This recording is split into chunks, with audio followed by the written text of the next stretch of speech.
Thank you, dear Ivan.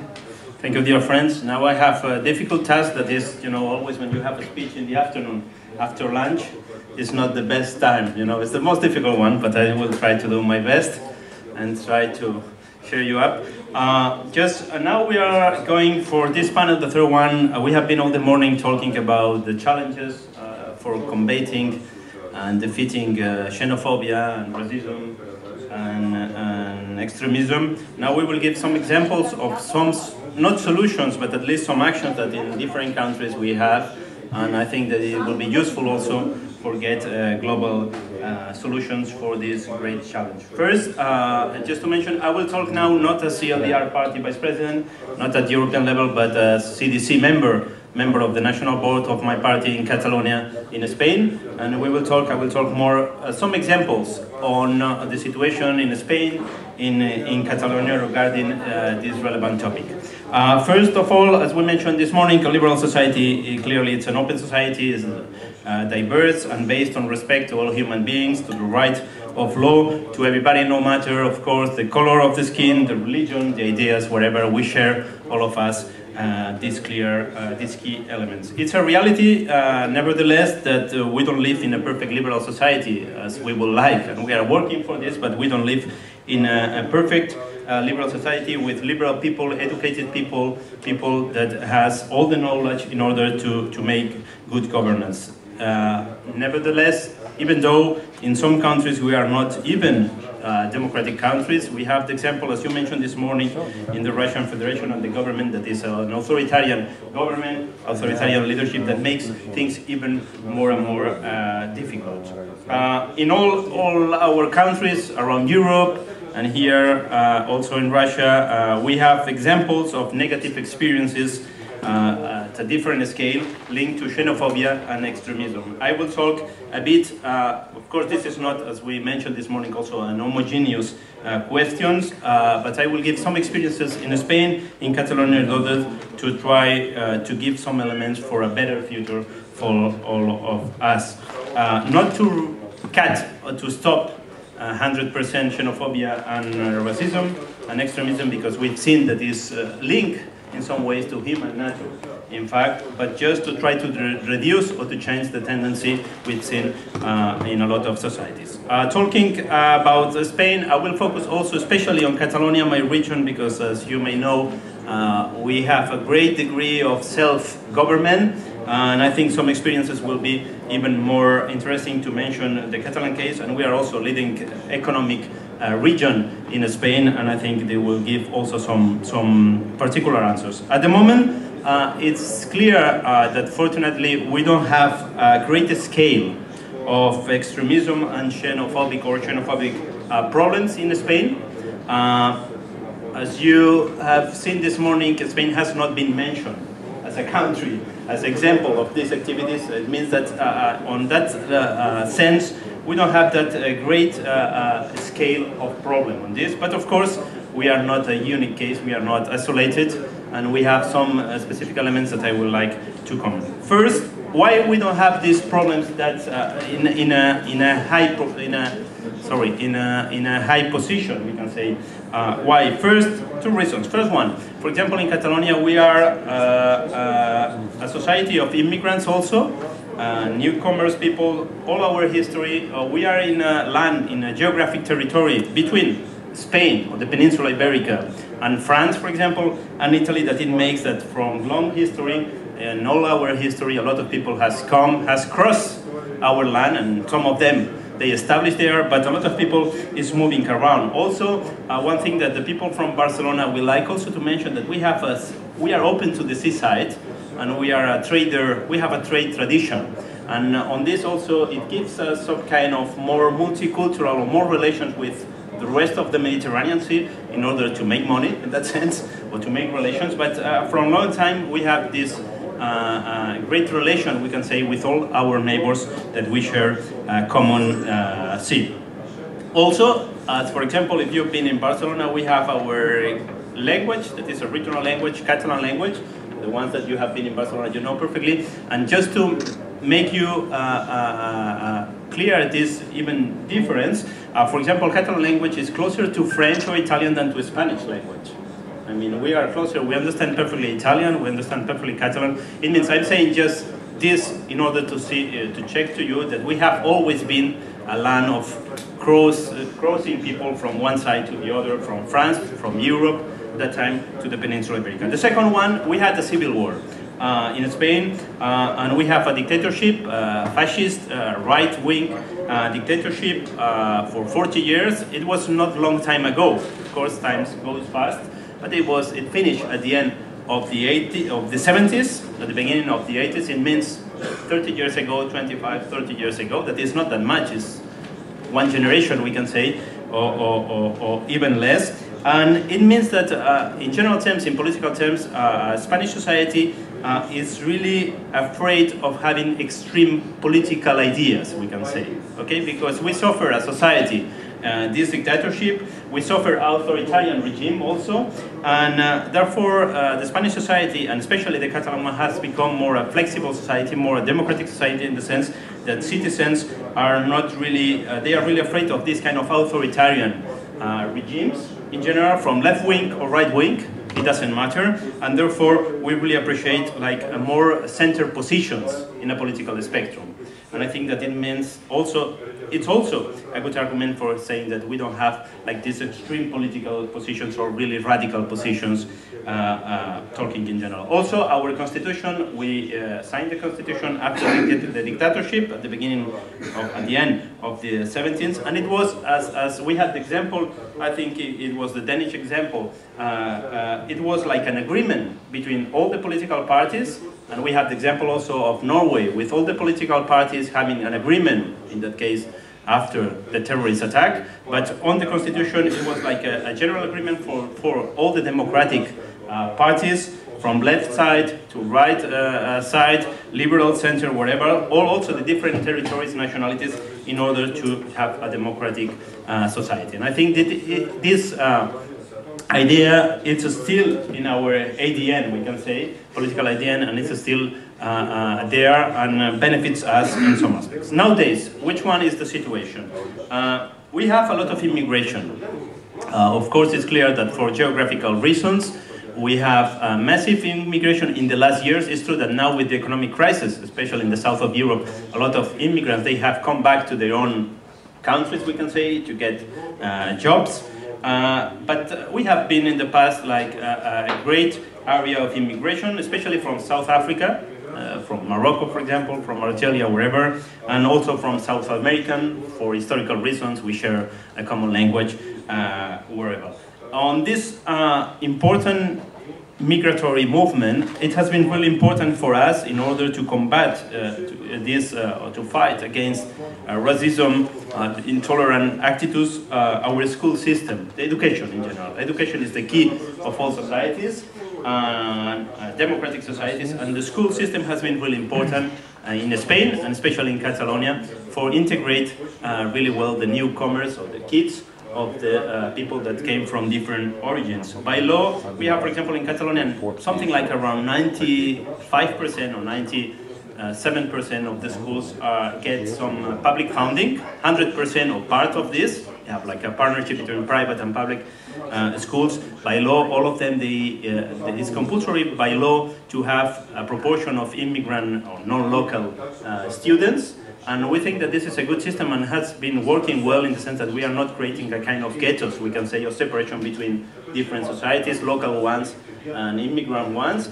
We share our educational system with together, and for example, it's the case, I was talking with Robert, that in UK is similar in some aspects. My kid, now in the school, he has friends in the class, they are 20 persons, I don't know, 20 kids, more or less. But they have different origins, at least 10 different origins, we can say, from Morocco, from South America, wherever.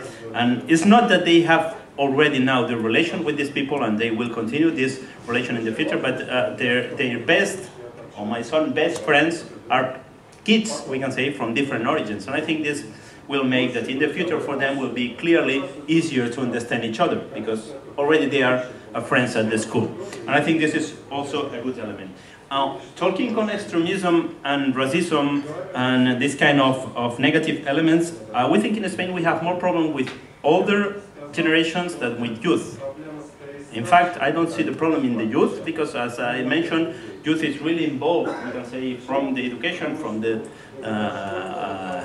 high school with citizens from around the world, we can say. Therefore, our main problem nowadays is with the older generations, because they want to keep more the status quo, we can say, on this, and they are more afraid to changes and to the global world and the global economy and wherever. And I think our main problem and our more racist and xenophobic attitudes are from people that they are old persons, not young citizens. And I think it makes, of course, the title of this seminar is youth under extremism, but I think in our case it's more the problem of the older generations.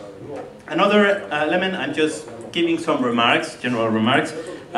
We have also a political agreement at the parliament with all the political parties of excluding extremist ideas or extremist parties or this kind of populist parties.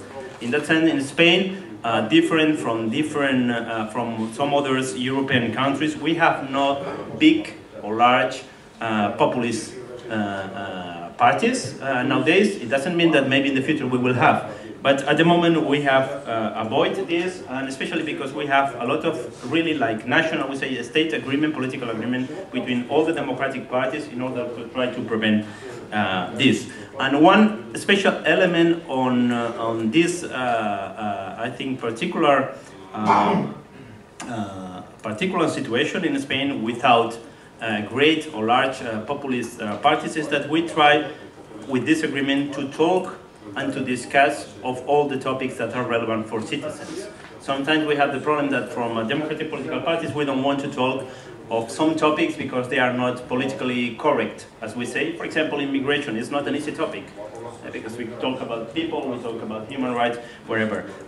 We had an agreement on this to try of all the political democratic parties to talk on this and to be open in talking on this, even though that sometimes it's not easy to talk of these affairs, but doing this, we prevent populist parties or populist leaders just to bring them the topic to the citizens and to be more heard by the citizens. Therefore, here is just a recommendation. I think we have to talk about everything, about all the problems, real problems that citizens they have to discuss. Jablinski mentioned also this at the beginning, to put all the topics on the table and not be afraid of being sometimes non-politically correct, because at the end I think it's better to do it like this. Another element, we are doing, I think governments, they have a lot of responsibility in the sense that we are doing a political initiative to stop some topics of false speeches that citizens do it regarding immigration. For example, we have in all the streets, we can say all the citizens, plenty of questions saying, okay, immigrants, they don't pay taxes. That this is false. I mean, this is not a reality, but people say this. It's like a kind of rumorology, we say, or that government give to immigrants and not to the locals houses, whatever. This is not true.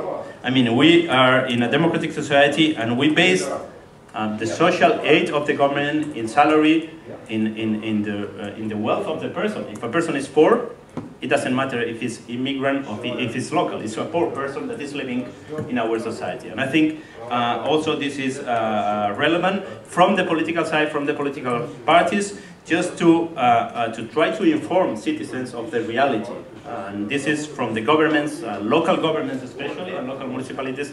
We are doing a lot of effort to give information to citizens of the real situation of our social aid, we can say, in order to avoid this false competition between locals and immigrants.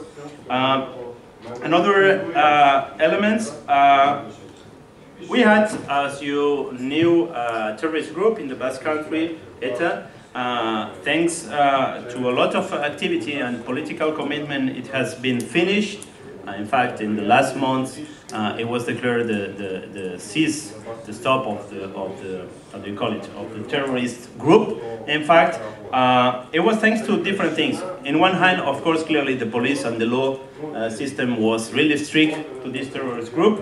But the second element, it was also international cooperation, and I think it's relevant also in this kind of topic. I mean, we have to work as a unity in Europe, as a global world, wherever, but we need international cooperation. In that sense, for stopping and for ending the terrorist group in the Basque Country, it was really important the relation of Spain with France, in the sense, with the France police and the France government, in order to avoid this group. Also, just to mention, because as you know, Spain is a federal state with decentralized state with a lot of different, we call nations, but in fact it's like different territories with self-government, and we make sure also, and has been part of the solution in that sense of the Basque Country, just to make clear that terrorism is not acceptable for sure in a democratic society, but we have to give a space to all political voices, in the sense that people can defend and can argue for example, even for self-determination and for self-government in a democratic way.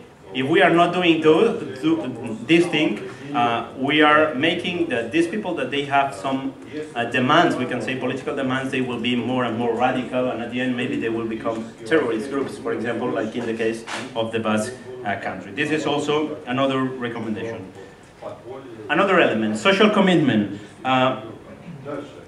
In order to develop more democratic and peaceful societies, I think we need the commitment of all society, not just, of course, political actors, but also citizenship, business, as you mentioned before, enterprises, whatever. It's not a question of just one actor, it's a question of the whole of society. And the main element, or an important element, is to build peaceful societies. And societies that are not based, that they are based in values, in arguments, in dialogue, as we say, and this is the important thing, just to build this. Some societies, and it's not a critic, but I will put as an example, we are building sometimes in societies that we create even more violence. And just an example, yesterday I was in the Aero Express coming from the airport, and you gave me this, well, I mean, it was there. I get this magazine, that's a cultural magazine just for, I mean, tourism and some shops or whatever. I don't want to show all of you, but for me it was really impact, because I had at least 7 pictures of people with guns. Here, one person just showing hunting kit, another one that was killing someone, I don't know why, but it was here, sorry. Just to show you, this one was killing someone with 3 pictures of really violent pictures. In the next page, another with different guns. At the end, 10 pages of guns in a cultural newspaper magazine in the Aero Express from the bus. This is, for me, impacts me, because I think these things, that this part of the society, brings to a more violent society. As Emil mentioned, when you educate people with guns and to kill someone, you are not doing, I think, not you, I'm not talking about you, but as a society and as human beings, I think we are not doing the best to educate in peaceful ways, in dialogue and whatever. And just to finish, because I had a lot of things, but it was I'm out of the time, but just the last one, empowerment of citizens. We have a great problem, as in UK, with young people that they are not interested at all on political level. And they are just talking, trying to arrange their own life, but they have no interest at all on politics. And we need to empower citizens, and especially young people, to their interest into politics. We have a poll last week in Spain, and the political parties were, for citizens, the 3rd main problem of society. The first one is unemployment, that we have a huge rate of unemployment nowadays. The second one, I think, was regarding to immigration or some problems on this. And the third one was political parties. This is really a great problem for the future, and we need to make some, and I think it's generally around Europe for sure, and I think we need to make an effort to empower citizens, and especially young people, to commit themselves with society in political terms. I just leave here. It was just few examples of some questions, experiences. Apologize for the critics. It was not a personal critic, but I think it was a good example of how we can do things better or not. Thank you very much.